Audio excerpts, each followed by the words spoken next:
Okay,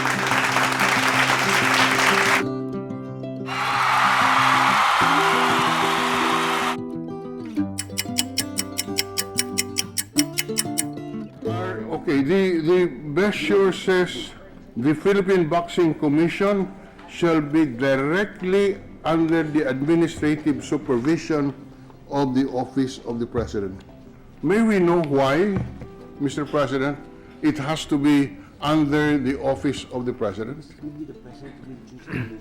Would the gentleman tell us how many officers right now are under the administrative supervision of the President? Under this, the members under this bill, Mr. President, there will be seven members. One is we call the chairman, and 6 members, board members, to be chosen by the President, Mr. Our question is, why do we want to place the Philippine Boxing Commission under the administrative supervision of the President? And let me explain the context of the question. Mr. President, I had the fortune of being an executive secretary in the office of the President. And, Mr. President, you cannot imagine the number of agencies under the office of the President.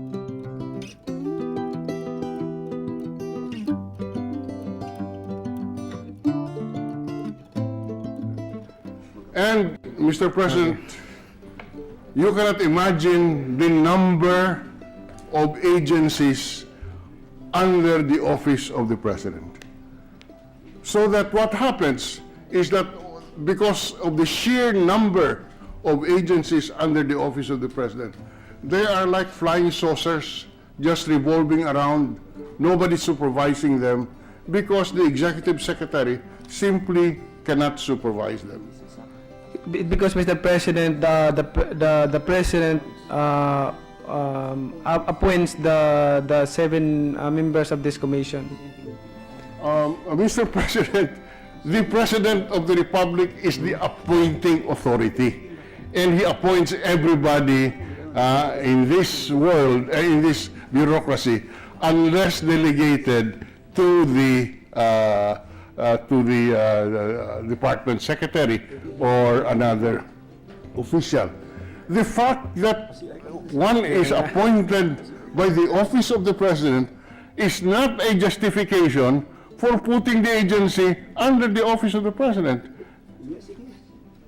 Yes, it is, It Mr. can be President. the Philippine Boxing Commission can have the commissioners appointed by the President and be under the Games and Amusement Board for administrative supervision.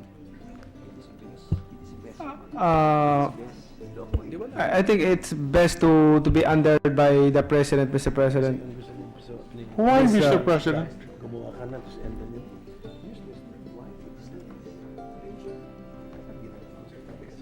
Because for the best interest of the agency, Mr. President. I'm sorry?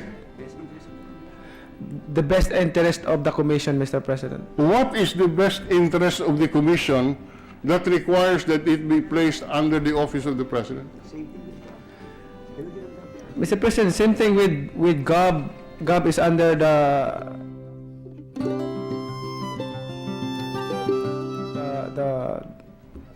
agency, Mr. President.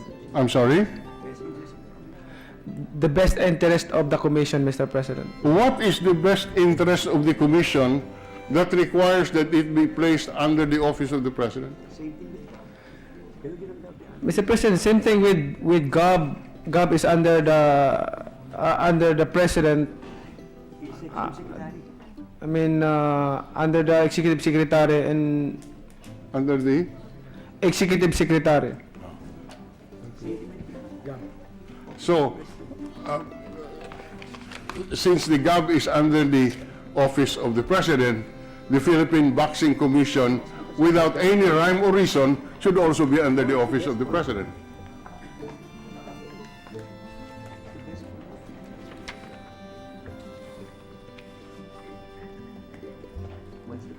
What's the question, Mr. President? The only reason why the proposal is to place the Philippine Boxing Commission under the office of the President is that because the GAB is under the office of the President.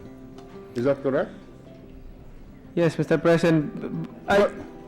I think and I believe that the best format for to be under by the President, this boxing commission.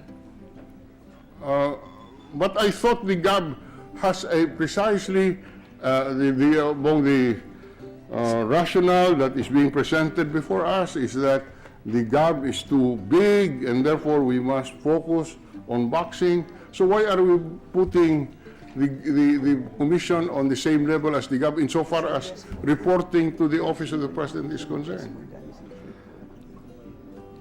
Because, Mr. President, I believe is the best format in term of organization. The President will appoint the members of this commission. You know, Mr. President, I hope I can convince the gentleman from General Santos that the mere fact that a government official is appointed by the President is not a justification for the direct supervision of the President over a commission or an agency. I think that's very basic. More than industry, Mr. President, in this bill. Industry. Industry under this bill. Industry. Can you repeat the question, Mr. President? Why is boxing called an industry under this bill? It's a livelihood, Mr. President, for so many people. It is a livelihood. All right. But it is also a sport. Yes, Mr. President. The preference of the sponsor is to call it an industry. Just for that's for the record.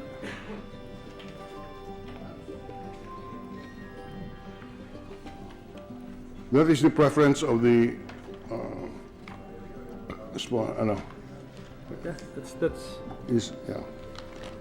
I'm just curious because it's the first time I come across a description of a sport as an industry.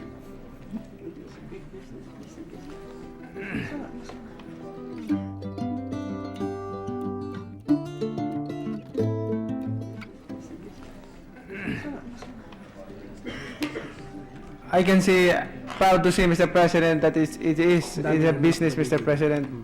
Sorry. Good, big business industry, Mr. President.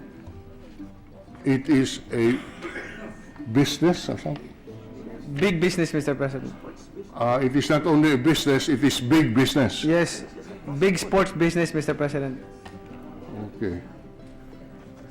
If it's a business, why are we spending public funds for the retirement of professional boxers who are in business?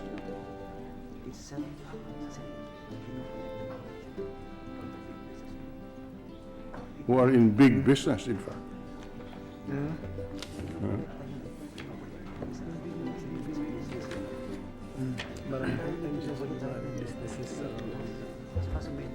Mr. President, kinukulikta ng commission yung ng GAB yung licensing fee, medical fee, everything, Mr. President, at yun ay iniipon nila, Mr. President. I'm sorry, but the answer is a little bit off tangent from our question, Mr. President. Maybe, Mr. President, to allow the sponsor more time to review and prepare for the interpellation, we can suspend this in the meantime and take it up again. No, Mr. President, I can answer his question. Sige. I said it's a business, Mr. President. You may have a professional basketball commission. You may have a cockfighting commission and all sorts of commission on the excuse that hindi po natututukan ng GAB itong activity na ito. That is precisely our point. We are, on the one hand, so the majority in this chamber has just sponsored a measure which will right-size the government. And on the other hand, you have here a bill which will expand the bureaucracy. That's all that we're putting on the table, Mr. President. Mr. President, I don't think the gentleman from Iloilo understand what is boxing, what is the combat sports, Mr. President. It involves here lives of athletes, Mr. President. Like I said, a lot of athletes died in this arena, in this sport. So we should have a separate commission for the combat sports, especially boxing, Mr. President, for their safety. Mr. President, yes, I may not understand boxing in the manner that the gentleman understands it, but certainly we understand what government is all about. I cannot understand how the creation of a separate boxing commission will save lives. That cannot be done by the Games and Amusement Board. It is, Mr. President, it saved lives because makakapag-focus sila. Hindi ba po pwede Lahat. mag-focus ang GAB, Mr. President? Mr. President, to focus in one sport is not easy because it's easy to say, but it's not easy to do because especially GAB is handling more than 20 sports. How can you focus in one sport? We have common sense to understand that, Mr. President. I have common sense, Mr. President. Handling, I stand corrected, Mr. President. I apologize of my words, but Mr. President, people died here. It involved lives, Mr. President. What I'm talking about is how can you focus in you are handling more than 20 sports?